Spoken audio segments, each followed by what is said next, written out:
Okay, so to understand this documentary for the wrestling impaired, I think there is some history that needs to be explained. The documentary kind of gives you the bullet points right at the top, of course, because you need to know what happened in order to understand what's, the journey that David Arquette chooses to go on. But I think if you're not a fan of the business, if you're not a wrestling fan, understanding kind of what happened and how it happened, you're probably still going, I still don't get what's going on. So I'm going to try as quickly as I can before I get into the review to explain how we started. How did we get here? Why did David Arquette want to become a wrestler? For those who don't know, David Arquette, the actor, the guy from Scream, is in fact a former heavyweight champion of the world. He is a former WCW World Heavyweight Champion. No joke, all true. So, how did David Arquette become a wrestling champion? Well, it's a twisted tale. So let's try to bullet point this. So way back in the before time, in long, long ago, that lost decade known as the 90s, there were two primary wrestling companies that were battling for dominance. There was the World Wrestling Federation, later World Wrestling Entertainment, WWE, and there was World Championship Wrestling, WCW. And these two companies were beating each other senseless, trying to win what we now call the Monday Night War. And WCW had been winning for a long time, and then they started to lose ground, and WWE was basically beating the shit out of them. Around this time as well, WWE was the living embodiment of the statement, there's no such thing as bad press. Because they were getting a lot of ink. This was the most mainstream wrestling had ever been. This was the era that gave us Stone Cold Steve Austin and The Rock, and even if you've never watched wrestling, you probably know those names. And most of the ink that they were getting was about how sleazy their product was, how disgusting it was, how horrible it was, and it didn't matter. The more people railed against it, this was the 90s, the more the man, the more the suits, the stuffy, ruling class came down and tried, don't watch this, it's horrible, the more people of the 90s wanted it. And at this point in time, WCW, it was dead on its feet. It was throwing anything at the wall. So as part of this kind of massive rebrand of trying to bring WCW back into the mainstream, they produced a movie called Ready to Rumble, which is notoriously horrible. And the star of that movie was David Arquette. So, in some bizarre, I can only assume coke-fueled fever dream, somebody had the bright idea that a great way to promote the film and get mainstream attention back on WCW was to give David Arquette the world title, to have him win their world championship. Now, you also got to understand that this was not as far-fetched a plan as it may sound. WCW had a lot of success with celebrity crossovers. Famously, they had done a match with Dennis Rodman and Karl Malone. Jay Leno had headlined one of their pay-per-views. So it was not as far-fetched as a lot of modern-day critics would like to have you believe. It was, it was just taking it to the next step. And on that fateful night, David Arquette won the world title. And I can tell you, folks, I was there, not in the building, but I was a wrestling fan at that time. I still am. And I remember where I was at certain points in history, as we all do. And I remember where I was when I saw that David Arquette was the world champion. And I remember the exact thought that went through my head. They're dead. And less than a year later, I was proven correct. This turned out to be one of the widely regarded as one of the worst things in wrestling ever. And when you consider some of the shit that has gone on in professional wrestling, that statement is huge. Okay? David Arquette, for the last 20 years, has been regarded as the worst thing that ever happened to pro wrestling. Now, the sad part about this, and where our documentary kind of picks up, is that for David Arquette, this moment in time and the fallout from it was a signal of kind of the downturn of his life. After he was already in kind of a hard place, he's most famous for the Scream movies, but those movies basically typecasted him as a goofy oddball, so he wasn't getting any real parts. And the wrestling fiasco, nobody in Hollywood took him seriously. They weren't taking him that seriously to begin with, but they definitely weren't taking him seriously now. Meanwhile, on the other side of it, David Arquette, a lifelong wrestling fan, somebody who loved wrestling and just wanted to be a part of it, is now considered to be the worst thing that ever happened to it. I mean, so all of these things, along with multiple personal issues and health issues, have left him in just this completely trashed state. He really is just a broken little man-child. And as our documentary picks up, I have to say this, though, before I get to that, and I know Love is Blind, but how is it David Arquette gets these disproportionately attractive wives? Both Courtney Cox and his current wife are both way too hot for someone like him. Not just because he's kind of goofy, but just he's fucking mental. And yet they're just like, oh, I don't get it. That's love. That is true love. No knocking it, just a little shocked. But at any rate, so his life is kind of in the shitter, and he decides, kind of for some reason, that he wants to get back into wrestling.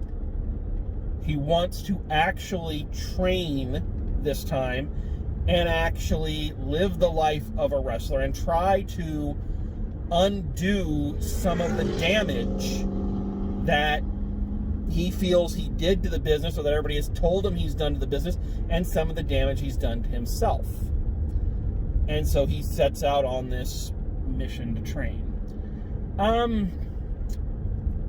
So I gotta say that I'm very 50-50 on this documentary. On the whole, and we'll get to the final grade, of course, later on, I like it. I really come down on the side of it, and I'll talk about the good points of it here momentarily.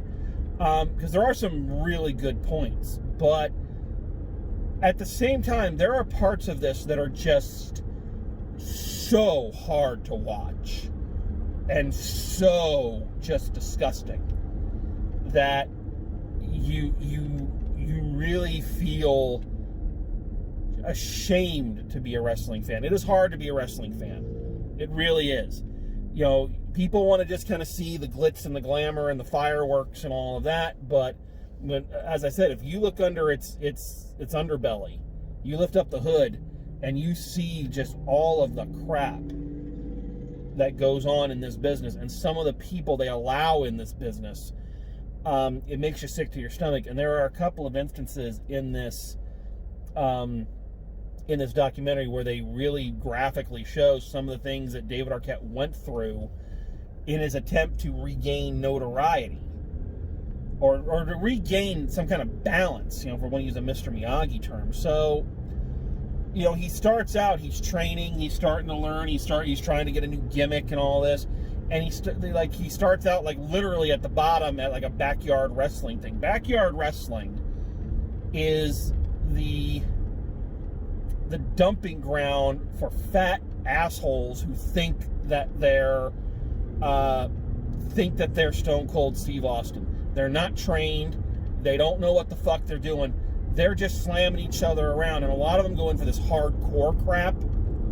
So they don't care how to do things right or how to do things safely. They're just there to smash the other person with whatever they can find, and they don't care if they hurt.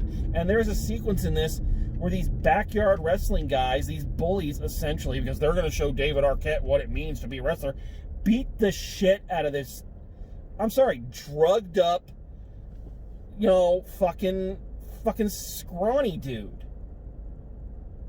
And it's like, it's sick. And they're sitting there laughing, oh, we told him, and it's like, you fucking impotent shitheads.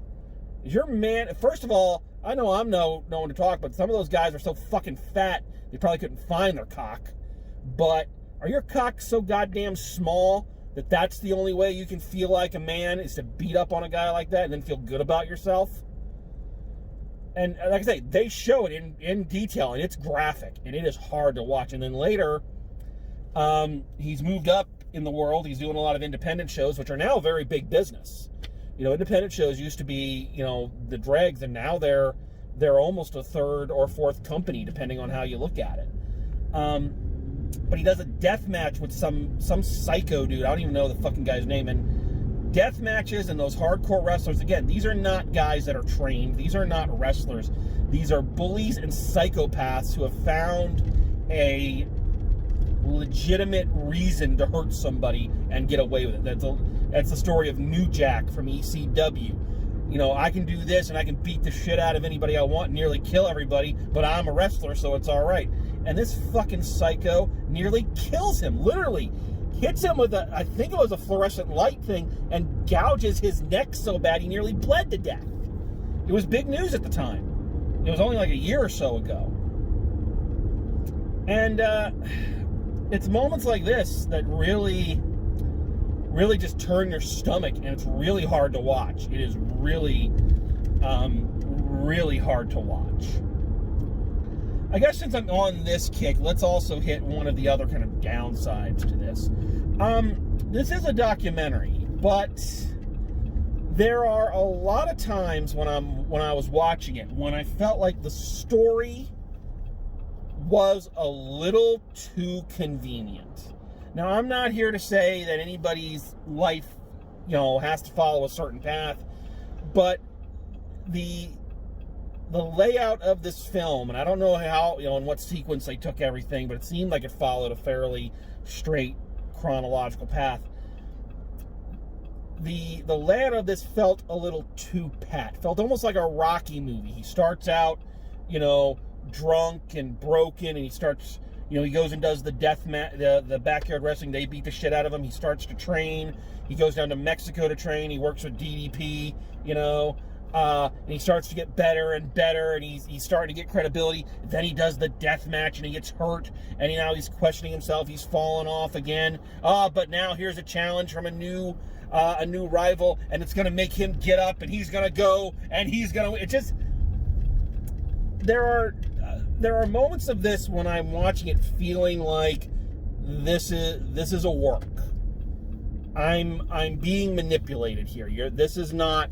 And it doesn't help that David Arquette as a person is already a little off, especially when he's not well.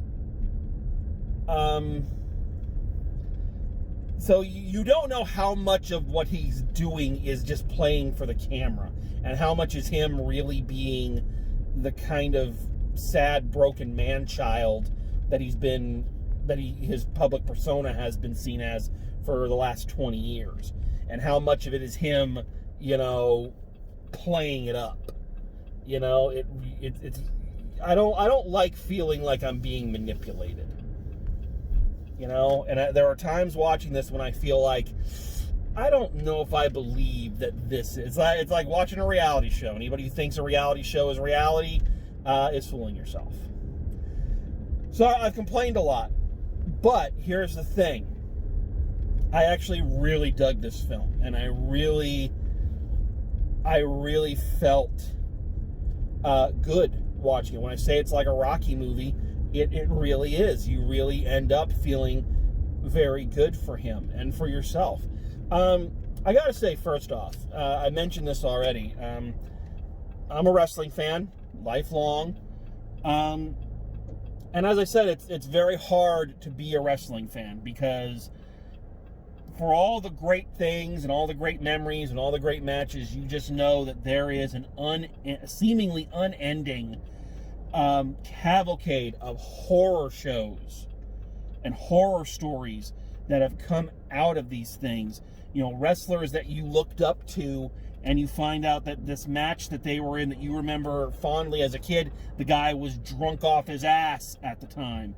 Or, you know, you find out that somebody you cheered for as a kid and you owned the shirt is a fucking racist and an asshole backstage. Or you find out that, you know, Superfly Snuka murdered his girlfriend and they covered it up. You know, the world of wrestling is ugly. I mean, there is an entire documentary series. You know, if you've never seen it, Dark Side of the Ring, it's phenomenal. But there's an entire series dedicated to the shit that has gone on in professional wrestling.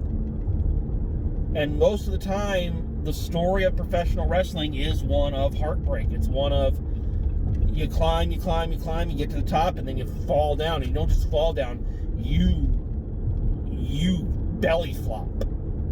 You know, there are more tragedies in wrestling than in most other industries.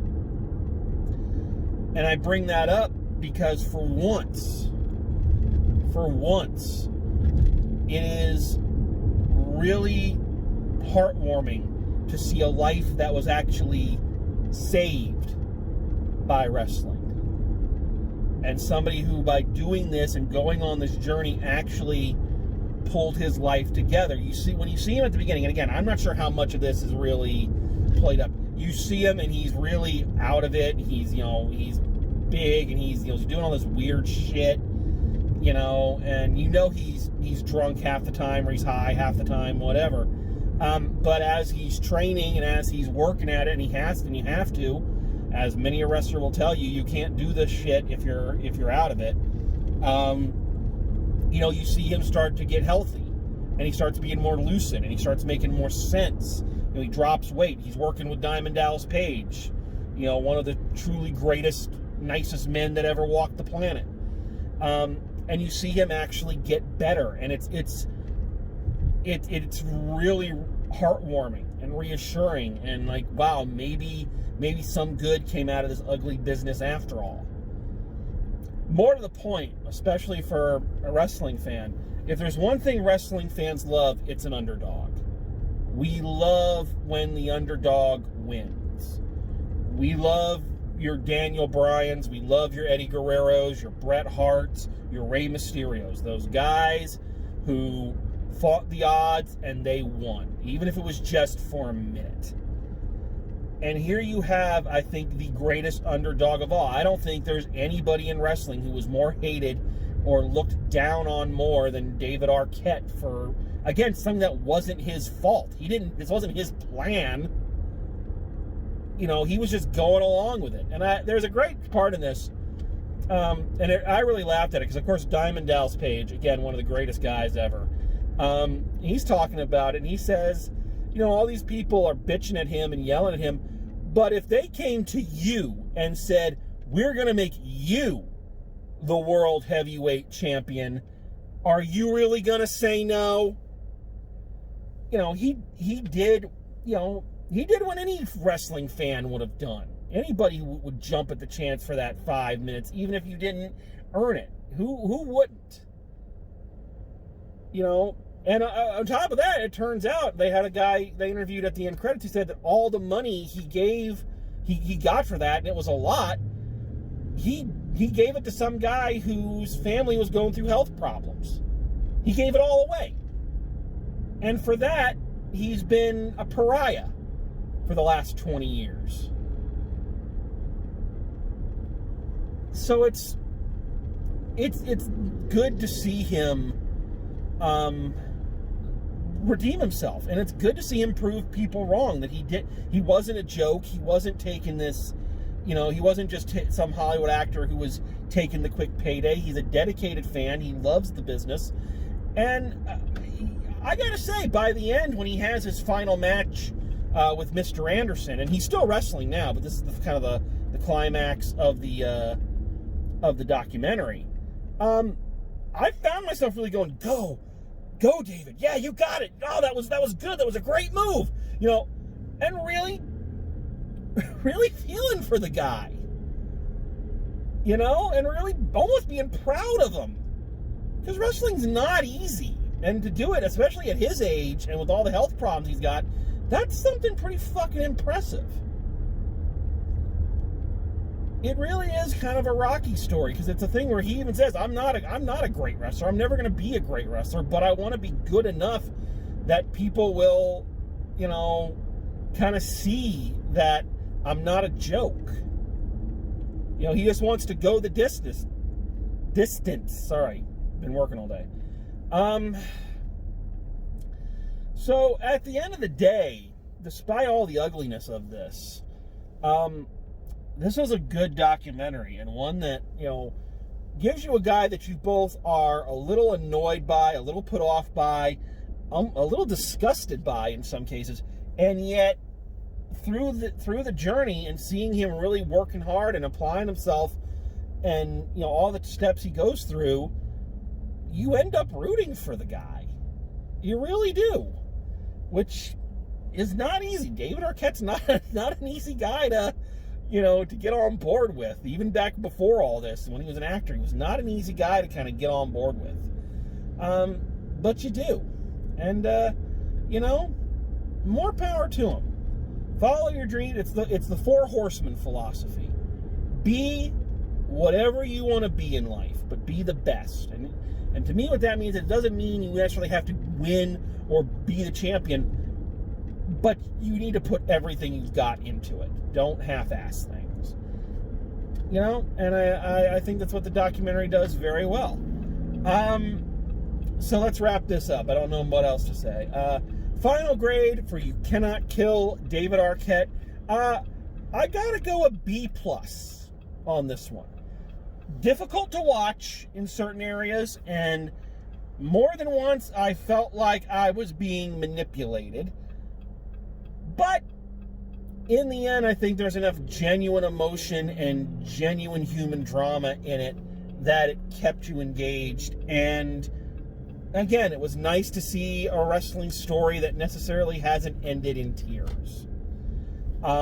Last thing I'll say is that if you're an AEW fan, you're seeing a lot of future AEW guys in this one before they hit the big time. Guys like Jungle Boy Jack Perry, Colt Cabana is in it. MJF is in a quick scene. So there's a lot of these these guys who were indie wrestlers who are now big name stars in this. So that's pretty. I hope.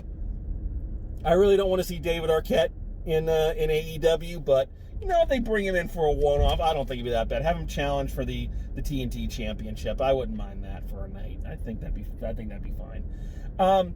Anyway, so that's that. Hope you're all doing well. The world is still turning, baby. So we'll see how long that lasts. So until next time, drive safe, and I will see you at the movies.